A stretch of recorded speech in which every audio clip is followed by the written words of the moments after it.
Did somebody say visa-free entry and citizenship for African Americans? Clearly, Ghana is setting itself up to be a leader for Kwame Nkrumah's pan-Africanism legacy. Also, guys, did you hear about the kings, the courts, and the culture? Because tell me why the Zulu king is defying tradition and divorcing one of his queens. I definitely want to discuss that.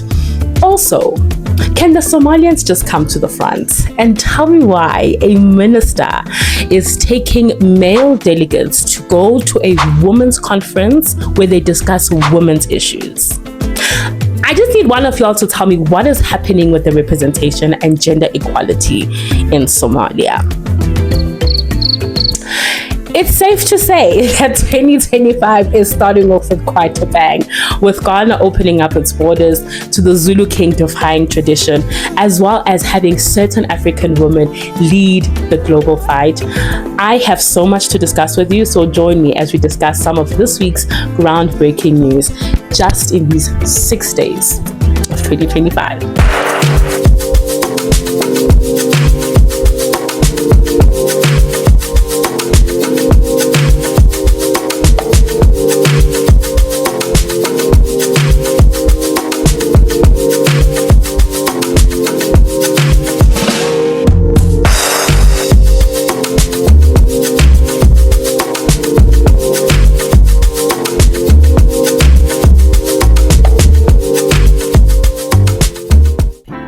Hi guys, welcome to yet another wonderful episode that we are about to have today. I cannot wait to get into discussion with some of the things that have happened these past few days. I feel like 2025 said, I'm gonna give you and I'm gonna give it to your heart.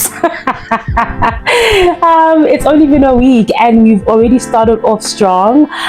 Two major stories that we're going to be discussing in the first segment is firstly the fact that Ghana has opened up its borders. The motherland said, y'all better come on home. She said, you better come onto my bosom, okay? So that's very exciting. I think it's going to be interesting to just explore what are the pros, what are the cons, what are the things to maybe look forward to, what are the things that maybe, Ghana should be a bit wary of. And then also the second story has to deal with King Misuzulu, and he is a Zulu king who is basically filing for divorce from one of his wives, or one of the queens rather, and it has brought up a lot of questions about culture versus modernity. Are the two clashing? Are the two evolving together?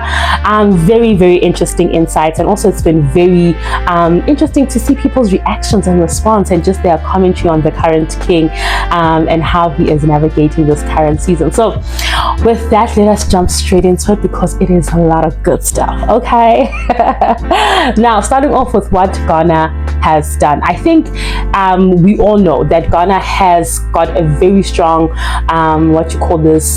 legacy of pan-Africanism, considering the fact that it is the home of former President Kwame Nkrumah, and he was one of, we could say, the founding fathers of pan-Africanism. And if you're not aware, pan-Africanism is essentially an idea that advocates for, I will say in the simplest of terms, I will say the United States of Africa. So basically it's the coming together, the unity of Africa at an economic, social, and a political level. And it is an ideology that has been both embraced by some, but also very much challenged and resisted by others. And obviously there's a lot at play here, and as we have this channel, we will have some time, we will further explore this theory and how it has evolved since then. But that being said, I think Ghana has taken this bold step as a way of continuing this legacy of pan-Africanism, and I also think as a way of it showing that it is still one of the states that are really taking a lead, right, in advocating essentially for the unity of of all African states. So with that, I just want to dig deep into what are the pros and cons that maybe we could be looking at from a social, economic, and political level as well. I think socially, it's definitely most evident that this is going to strengthen African identity. Guys, traveling in Africa, if you do not know, is one of the most frustrating and expensive endeavors, I think I still am not okay in my soul about how it is sometimes cheaper to travel outside of the continent than it is to travel inside. Let's just all take a moment to really think about that. Let's just all sit within ourselves and really try register if that is okay. It is not. And so this kind of initiative, opening borders, not having other African countries have to take visas to come to your country, really aids a great deal, I think, in trying to deal with that issue. And I also kind of feel like it's also maybe one of the other reasons why Africans don't necessarily travel to like other African countries, because just the logistics of it can really be a nightmare. So I'm really excited about that. Because I love Ghana, guys. If you didn't know, I did study in Ghana for a year, so Ghana's like a second home to me. But also, I think another thing I did forget to highlight in the story is that Ghana has given citizenship to quite a few African Americans, and obviously this is something that they have been doing, I believe, from 2020 with the whole year of return. So this is just a recurring,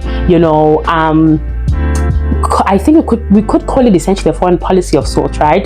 That they have been, constantly, implementing in terms of allowing African Americans to come and find their roots back in the motherland. And I think this is also great because if you have read, I'm going to find, I'm forgetting, this is one of my favorite books, but it's by Yakasa. I hope I pronounced her name properly.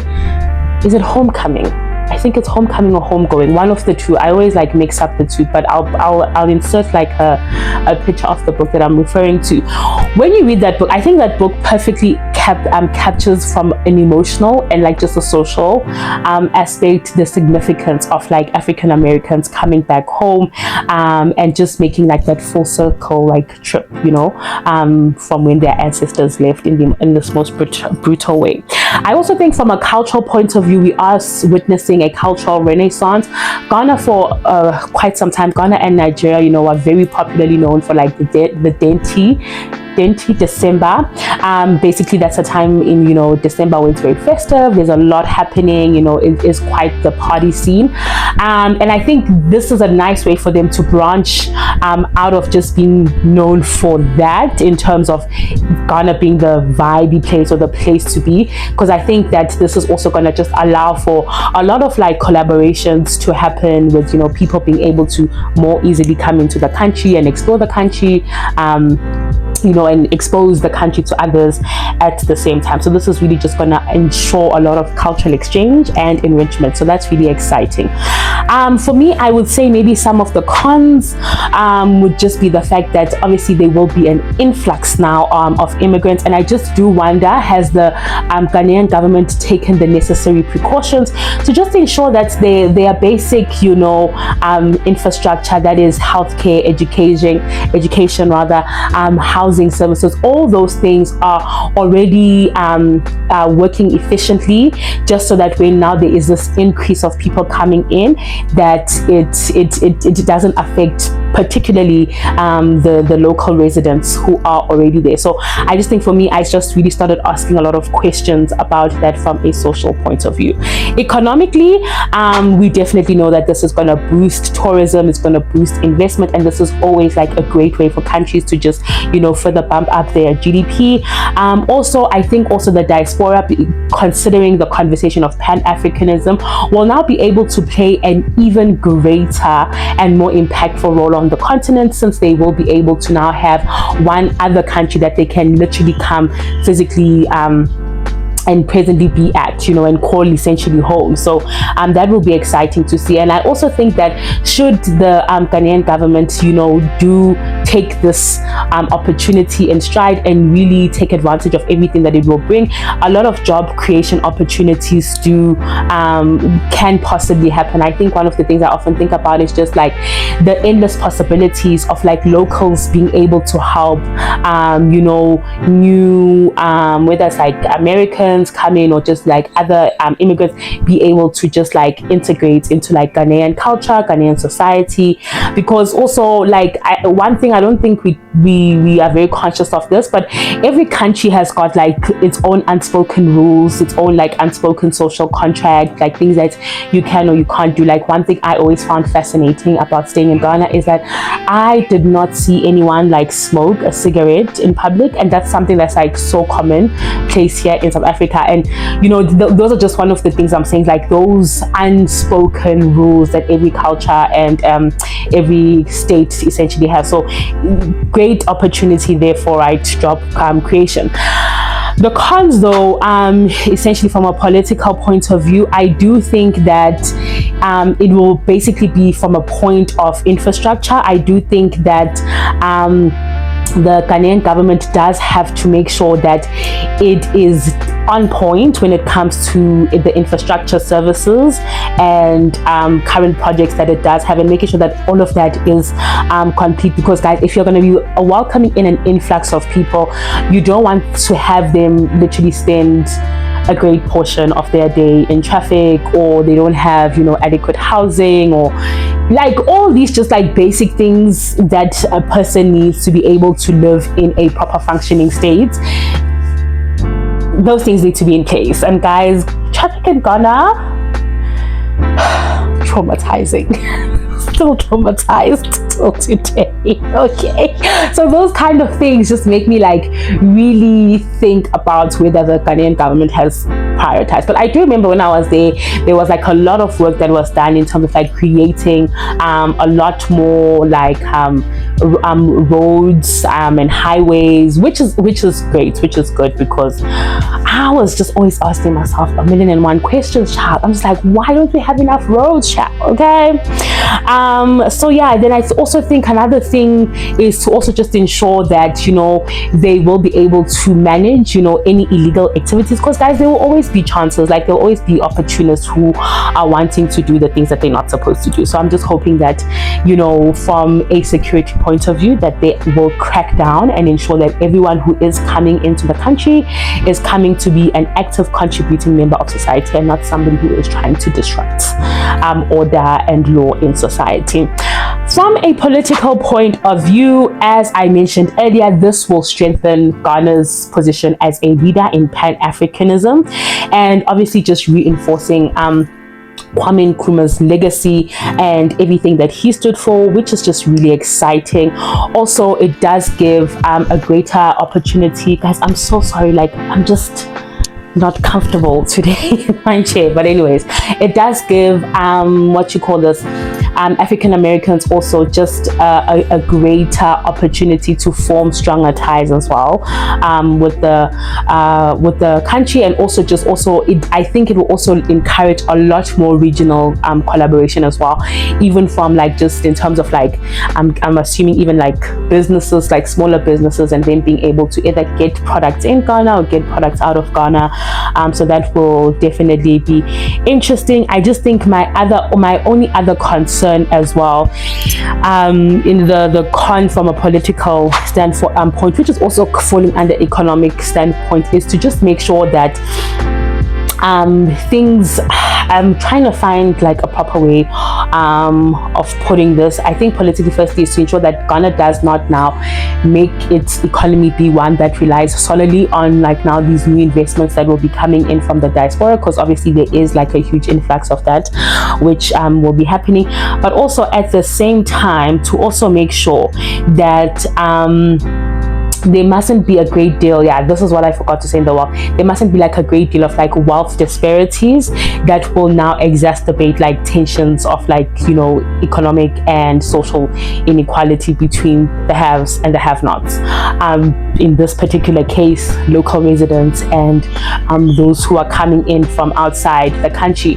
And I particularly am concerned about this because of how when I was studying in Ghana, I will always say that you experience Ghana in two ways, right? And yes, at the time I was a student, so like I wasn't like bawling and like rolling in the dough, but like there's like poor Ghana and then there's rich Ghana. Okay, thankfully I was able to dabble in a bit of both, and I think that's what made me be conscious of the fact that you will have a totally different experience of Ghana depending on your economic standing. So I do hope that this great number of people that are coming in does not have a negative effect on locals, and now them having to pay an exorbitant amount of money on things. And I say this particularly in places like Accra. Accra is like a hub for Ghana in a lot of ways. So like a lot of like tourists come there, like there's a lot of just activity happening there, even politically. A lot of like the headquarters of a lot of stuff are there.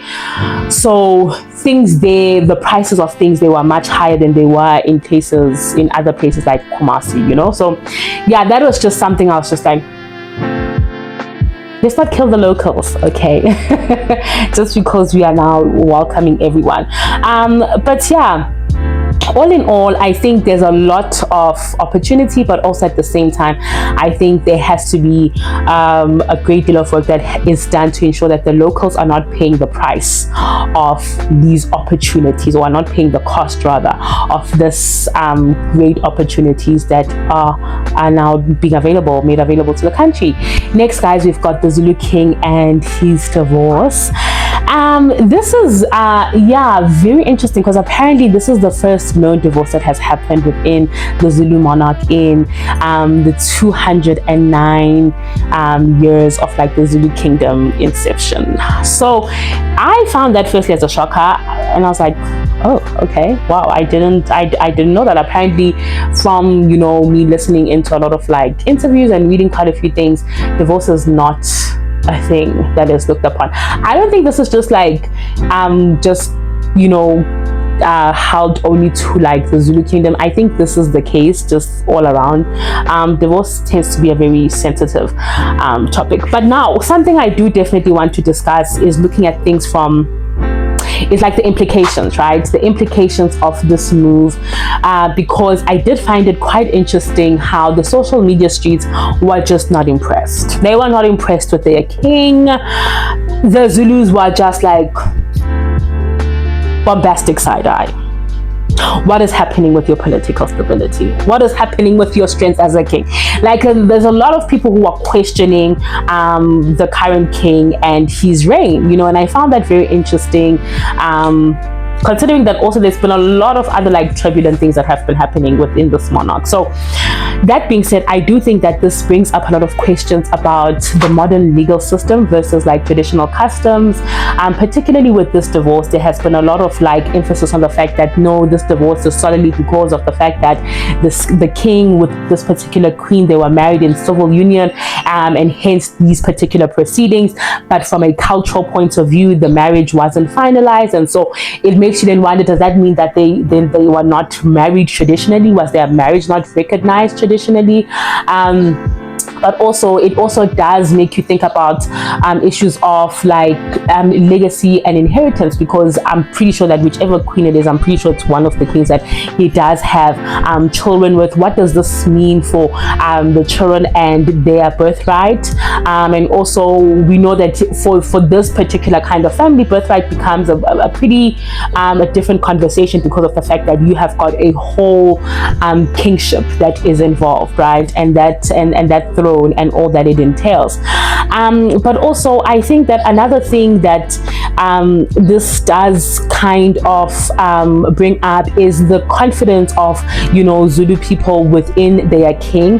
Not only that, but also within just the Zulu culture, within the Zulu tradition, and its ability to stand firm and hold even in the midst of like modernity and everything that is happening. And I specifically say this because I'm not too sure obviously of how things work in many other African countries, but I do know that in South Africa, many South Africans during the, you know, either the Easter period, that is like the resurrection weekend, or during the December period, many will go back to their home states, right? So they'll leave the cities and they'll go back to their rural areas, and the purpose of that is to predominantly maintain traditional practices, you know, participate in certain traditions that, you know, that they hold firm to. So if we are having the institution, or rather we are having the family that represents this institution of Zulu culture that we hold dear and we stand true and firm to, we are seeing this instability and we are seeing it breaking the mold in ways that are unprecedented and maybe are not even welcomed. What kind will that still give people confidence, right, in them going back to continue their practices, to continue their cultures, or will it enforce the idea that modernity is really truly taking over? And like it or not, we all have to move with the movers, right? So for me, I think that was like the main thing that I found interesting in terms of like the conversations that were happening, but also from a perspective of like being a woman. I do know that within particularly Zulu culture, there is like this unspoken like rule that a man doesn't break up if you are a girlfriend, like a man doesn't break up with you as a girlfriend, or a man doesn't divorce you. Like we can just like live our separate lives, but a man will not, do that. There's even a saying that as a direct translation essentially says that where the water has stopped, the water will flow again. So basically just alluding to the fact that you don't officially end a relationship because it might start, or it might start again, it might restart. So yeah, I just think all these different things just were popping up in my head, and I was really questioning, what does all of this mean for the Zulu nation in the next 50, maybe even 100 years? Will things be still looking the way that they are looking today, or will modernity be taking more of a front row seat in determining some of the things that we consider to be part of our culture and part of our traditions? And I think that for me is the my point of interest, because if you do look at culture, particularly before colonization, culture was very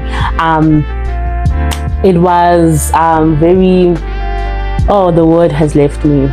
It wasn't rigid, right? It moved and it adapted to the current changes when and where those changes were needed. Unlike now, particularly after colonization, on our context, South Africa, apartheid, culture became this very rigid, fixed thing that people will fight life and death, to have stayed the same. So yeah, that was for me very interesting. I think because of time, I'll end that conversation there, and then we are going to move on to women across Africa.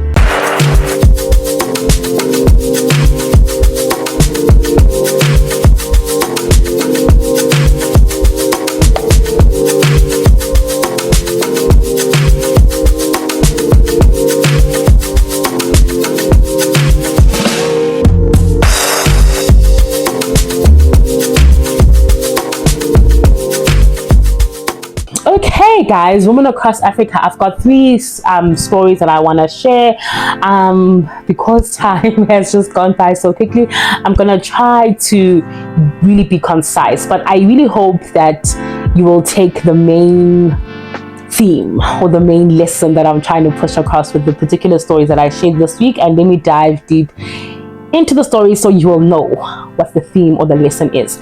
The first story that I want to discuss or bring up is just the backlash that happened in Somalia because of how the male minister of, I believe he is the minister of, let me find the proper name of the department, Minister of Family and Human Rights Development. He's a male, and he had taken a picture with a fellow male delegate, and this was at a UN Women's Conference. So many people were in an uproar about this because, firstly, this is a women's conference. Why is it that we are having a man represent women at a conference that is going to be discussing women's issues? Make it make sense. I was also asking myself the exact same question. In my reading up on this story, I also found it interesting that this outrage also kind of like reignited an issue that like Somalians had just like a few months prior, which was basically the fact that their government had changed the name of this particular ministry. So it was first known as the Ministry of Women and Human Rights Development, and now it was currently changed to the Ministry of Family and Human Rights Development. number of issues here. The first being just in the name change. I think it is quite unfortunate to have a whole department completely have this significant shift, because if you are removing the name woman and you are simply replacing it with family, in a way you are kind of indirectly alluding to the fact that a woman's place is in the home and in the kitchen, and that is not the sole place that we belong at. It's one of the places, yes, if you want to, because we are humans, we have agency, we have rights. If you want to be in the kitchen, you can be in the kitchen, but also if you want to be in the boardroom, you also have that right to be in the boardroom. So I think that name change, for me, the first thing, that's like the first thought that came to mind. But the second thing that also came to mind is the fact that this is also just showing yet again how women will be taken as like these the women's issues will be taken as issues that need to be an afterthought, because guys, the space of women's issues and the space of like the family, these are they can have certain points where they can intersect and they can, you know, what you call this, relate with one another, but these are two very separate issues. And especially in a country such as Somalia, with so many issues that women are faced with, there does need to be that distinction, because there has to be a lot of work that will specifically be done to focus on the issues that women are facing, their demands, and what it is that they require to feel as though they are in a country that not only just recognizes them but affords them the same opportunities and the same levels of like privilege and access that it does to their male counterparts, right? So that's what I want to say there. And I think I will link this to the second story, which is basically the fact that women in Chad were calling for equal representation in their elections that were happening in December. So Chad was having their elections on the 29th of December, and these were like huge, these elections were essentially a huge or a big deal, rather, because of the fact that this was the country was making a transition from it being under military rule to it being under civilian rule. So obviously this allowed for a lot of chance and opportunity for different parties to come to play, but also for women to, like, you know, have a seat at the table. And unfortunately this was not the case, so this didn't happen. And I'm just going to read here essentially what transpired when women did try to basically put their hand up and say, hey, we want to take part in this. So a women's groups including the Association of Indigenous Women and People and the Civil Society Group Against Injustice and Inequality said that the ANGE rejected nomination papers of women candidates who could not pay the roughly $250 application fee. Moreover, they said that many political parties were also still very reluctant to having women be one of the nominees within their parties who would take on like a significant role, simply because of the fact that women are not educated enough to run for public office. And I'm like, whose fault is that?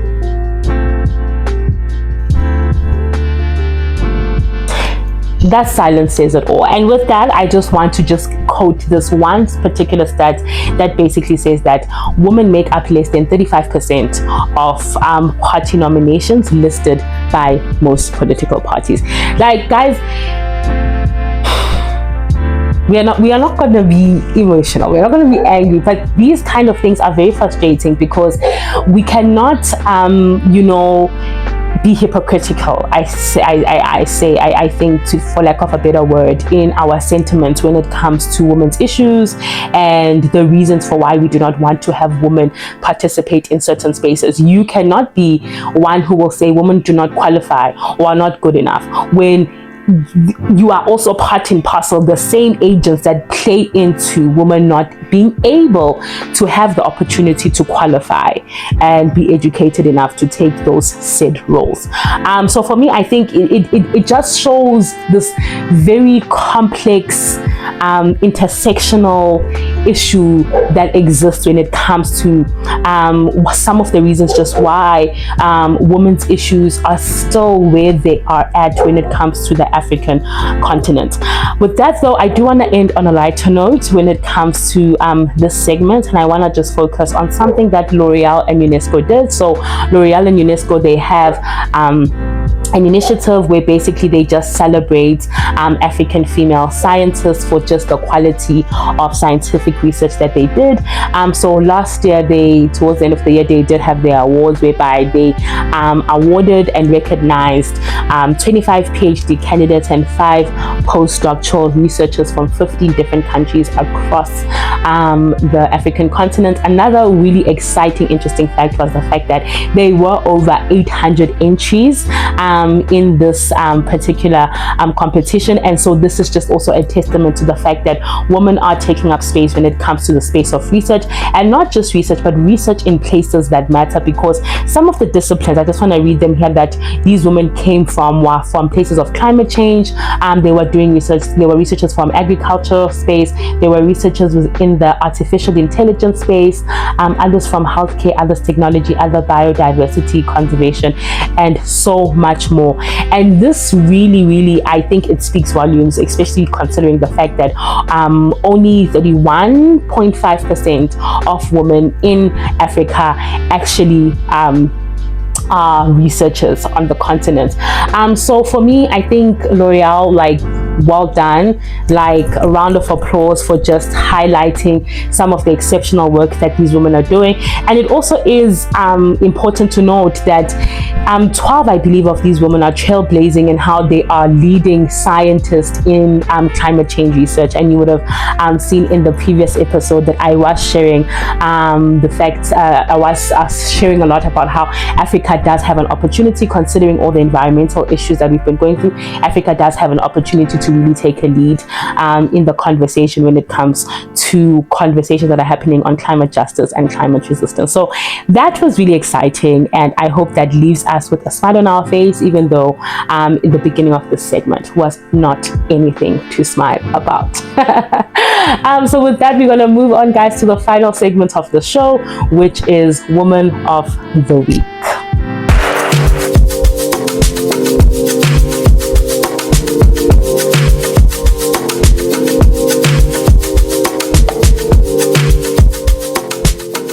You have made it this far, you are thebomb.com.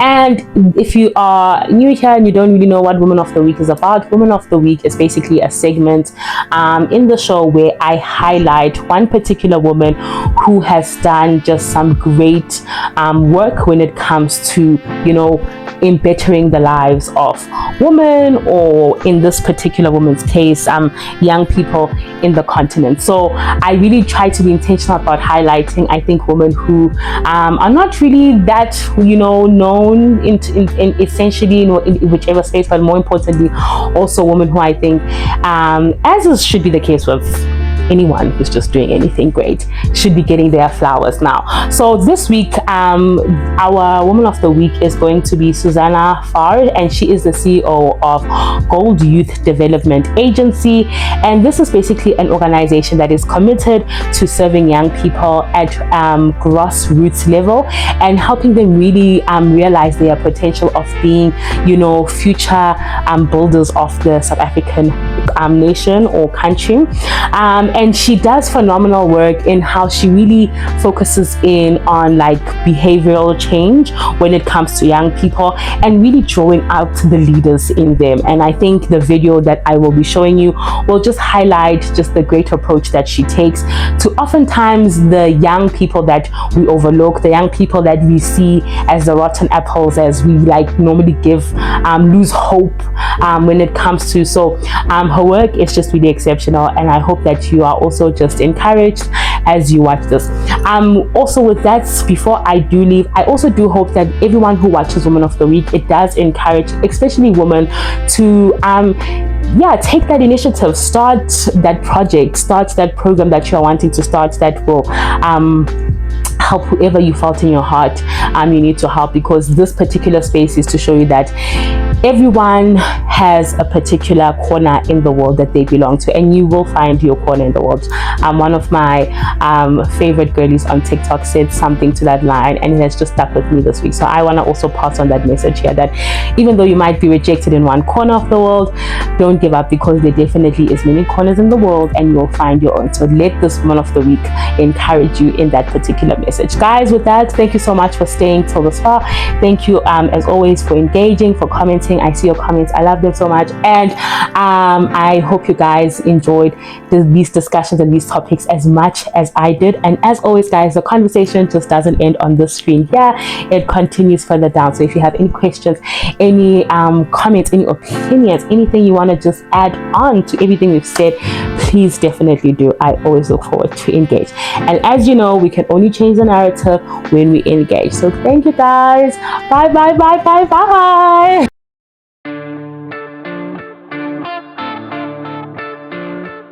The GOLD model is focusing on supporting education, social behavior change, and job creation.